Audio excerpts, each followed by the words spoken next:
O Brasileirão tem novo líder e o mercado da bola segue bastante movimentado. No Diário ao Gol dessa sexta-feira eu vou trazer informações sobre tudo o que aconteceu de principal na quinta-feira e também o que vai acontecer no fim de semana, com direito a clássicos estaduais. Então, bom dia a todos e vamos lá para o site mostrar o que temos de principal, que é o Cruzeiro, novo líder do Brasileirão. Novo líder depois de vencer o Fluminense por 2-0 em pleno Maracanã, num jogo que foi para lá de interessante e que mostrou que o Cruzeiro está bem e também com sorte, né? Porque foi um jogo bastante interessante do domínio do Cruzeiro no primeiro tempo, na verdade, nas ações, porque na bola o Fluminense teve para lá de 70% de posse, mas quem levou a menina para passear, como diria o Renato Gaúcho, foi o Cruzeiro, né? Gols de Fabrício Bruno numa cobrança de escanteio e Caio Jorge num contra-ataque letal. O contra-ataque tem sido uma das armas fortes desse Cruzeiro aí.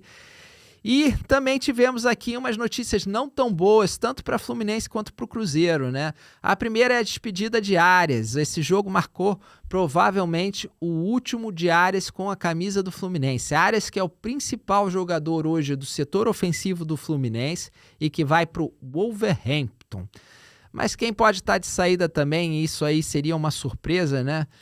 É Caio Jorge. Caio Jorge admitiu depois do jogo, teve sondagens, tá? Não quer dizer que tenha nada concreto, não quer dizer que o Caio Jorge vá sair, pelo contrário, eu acredito que o Cruzeiro não vai aceitar liberá-lo para já, talvez para o fim do ano voltamos a ter mais interesse e algo mais concreto. Cruzeiro agora na liderança seria um erro enorme negociar o Caio Jorge, mas é a verdade que o Caio Jorge falou ontem que chegaram sim propostas, tá? Sondagens na verdade, e nós temos clubes grandes aí, né, como o Bayer Leverkusen. O Bayer Leverkusen, todo mundo sabe que é uma porta interessante para a entrada na Europa. Caio Jorge, que tentou entrar antes pela Juventus e não teve o sucesso esperado, e mesmo no Cruzeiro no ano passado não estava no nível que está esse ano. O Caio Jorge está muito confiante, está partindo para cima, está finalizando tudo que dá, então é um momento realmente especial para Caio Jorge, artilheiro do Brasileirão, né? E só uma coisa interessante aqui, né? Você vê como é que é o futebol. Nós tivemos ontem 70% de posse de bola do Fluminense, 28 chutes a gol contra 8, 1,6 gols esperados do Fluminense contra 0,8 do Cruzeiro e um placar de 2-0, né? Mas é um placar que mostra as deficiências do Fluminense tanto na defesa quanto na hora de finalizar, e a força desse Cruzeiro do Leonardo Jardim, que quando chegou com contundência mesmo, né? Chegou para marcar. Quem também jogou ontem e se deu bem, né? Outro mineiro que se deu bem ontem foi o Atlético, que teve um jogador expulso, o Alan Franco, e mesmo assim conseguiu sair na frente do Atlético Bucaramanga por 1-0. Nós vamos ver na próxima semana mais detalhes sobre a Copa Sul-Americana com o Dudu Monsanto no Gol nas Américas, tá? E vamos agora para o mercado da bola, vamos falar um pouquinho de mercado, porque o mercado foi bastante movimentado nessa quinta-feira e um dos principais nomes é Carrascal, porque o Flamengo está ali com negociações complicadas, muitas idas e vindas. O próprio Carrascal é uma negociação que se arrasta desde antes do Mundial, tá? Mas ao que parece, dessa vez está fechada por 12 milhões de euros, cerca de 77 milhões de reais. É um jogador que é interessante, tá? É um jogador que teve o seu auge ali no River Plate, mas também foi um auge curto. Ele teve muitos altos e baixos, mesmo no River Plate. É um jogador que sabe fazer gol, mas não é a especialidade dele. O forte dele mesmo é 1 contra 1. E aqui eu fico em dúvida, tá? Porque eu tô achando que esse Flamengo está sendo montado com muitos jogadores que tem 1 contra 1 forte, muitos jogadores que dão trabalho, muitos jogadores de correria, de habilidade até, mas na hora de finalizar tá faltando gente, e quem esperava que fosse a solução era o Pedro, e nós já sabemos, né, como é que tá essa novela. Eu acho muito difícil que o Pedro tenha futuro no Flamengo depois de tudo que passou nessas 2 últimas semanas, inclusive um atrito aberto com o Felipe Luiz, né? Não foi só o Flamengo que se movimentou, tá? nós tivemos aqui, eu vou falar do Renato Paiva daqui a pouco, nós tivemos o Botafogo anunciando também uma jovem promessa, Jordan Barreiro. Esse é um jogador que não está pronto, tá? Esse é um jogador que eu acho que chega pro Botafogo pensando em, obviamente, jogar também, ser opção para essa temporada, mas também muito para o futuro, porque é um jogador de 19 anos e que ainda estava buscando afirmação no futebol colombiano, no Júnior Barranquilla, e não tem números assim tão interessantes, mas é um jogador forte, tá?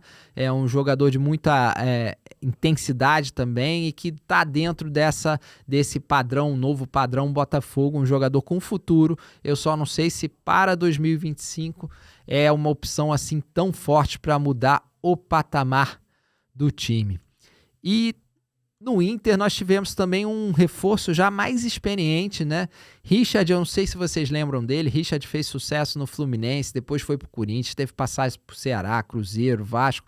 É um jogador bastante rodado e que estava no futebol turco. E estava bem, tá? O torcedor do Inter que não sabe, né? Tá curioso para saber qual é o nível atual do Richard.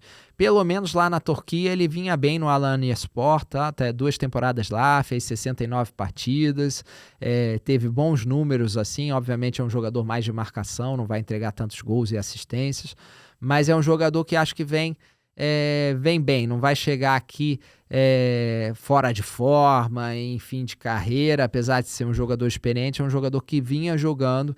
Então o Inter tem aí mais uma opção para o meio campo, uma opção para dar mais marcação, intensidade, né, e movimentação ali no meio campo.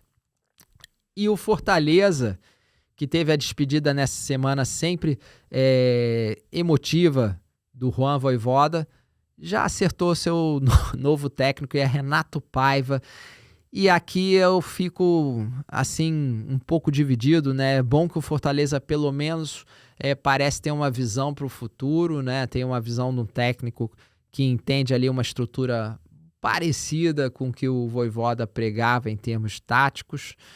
Um jogo mais posicional, o Renato Paiva gosta de um jogo posicional, embora tenha características menos, vamos dizer assim, agressivas, né, nos times comandados por Renato Paiva. Mas eu não sei se foi uma boa troca, tá? O Vojvoda, eu sei que muita gente acha que era fim de ciclo, o Fortaleza está numa situação complicada, o Renato Paiva talvez consiga fazer ajustes defensivos para o curto prazo, para dar resposta a curto prazo, mas é mais uma vez um técnico que tem uma passagem pelo Brasil não tão boa, né? O Botafogo não demitiu o Renato Paiva por acaso, apesar da vitória sobre o PSG, e que vai depois ganhando mais uma oportunidade, né? Talvez fosse aquela velha questão, era o que o Fortaleza tinha no mercado de melhor no momento e eles aproveitaram, né? O Vojvoda que a gente vai escutar muito ainda, né? Porque cada técnico que cair nesse Brasileirão, o Vojvoda vai estar lá como sombra, com certeza, entre os candidatos. É um técnico que sai muito valorizado do Fortaleza, certamente o maior técnico da história do Fortaleza, né? E vamos falar um pouco agora, então, voltando ao Brasileirão, vamos falar do fim de semana, né? Porque nós vamos ter um fim de semana para lá de movimentado, muitos jogos importantes, vamos ter, como todo mundo sabe, uma maratona de jogos, tanto de Brasileirão como de jogos internacionais, Libertadores, agora Sul-Americana com os playoffs, e depois Copa do Brasil também.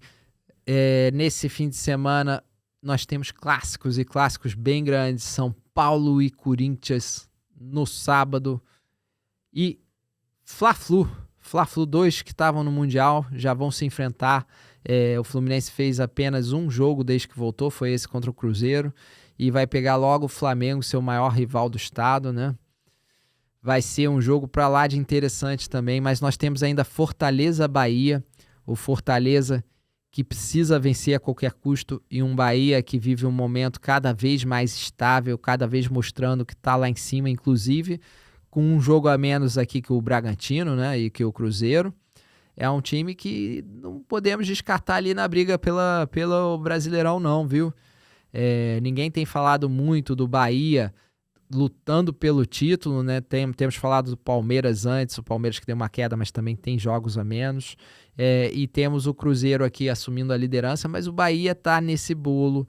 O Bahia é um time que não pode ser descartado porque vem demonstrando muita estabilidade, consistência e também um trabalho de longo prazo que sem tanta pressão, porque ninguém, como eu disse, está falando tanto do Bahia com tantas expectativas assim. Então nós temos esses clássicos e também confrontos interessantes que podem mostrar o que certos clubes vão brigar, né, nessa volta aí. O primeiro desses confrontos para mim é esse Vasco-Grêmio. Esse é um confronto chave, porque são dois clubes que estão a um passo de uma crise maior. O Vasco teve um bom momento com o Fernando Diniz, mas voltou da pausa com derrotas, e o Grêmio, que vive um momento também para lá de conturbado. O Grêmio está com 16 pontos, o Vasco com 13 pontos, e nós temos aqui o Vitória, primeiro da zona de rebaixamento, com 12. Tudo bem que o Vitória tem um jogo a mais também, né? Mas é uma proximidade preocupante com a zona de rebaixamento, assim como é preocupante para o São Paulo, que vai encarar o Corinthians, que ganhou esse último jogo e deu uma afastada num princípio de crise, mas está sempre, né, com um ano complicado, tanto dentro quanto fora de campo. E ficamos por aqui. Espero que vocês tenham gostado. Não deixem de seguir o canal e deixar o seu like. E segunda-feira voltamos com mais. Um abraço a todos.